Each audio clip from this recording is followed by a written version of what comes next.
the power light. There is nothing on the TV as well. So let's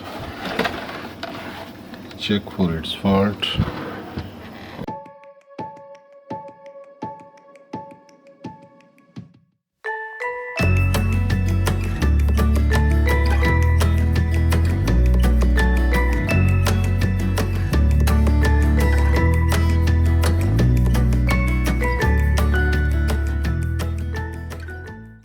Here I will turn it on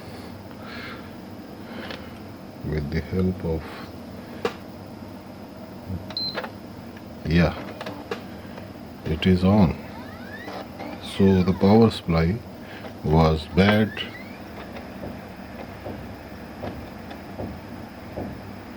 and yes,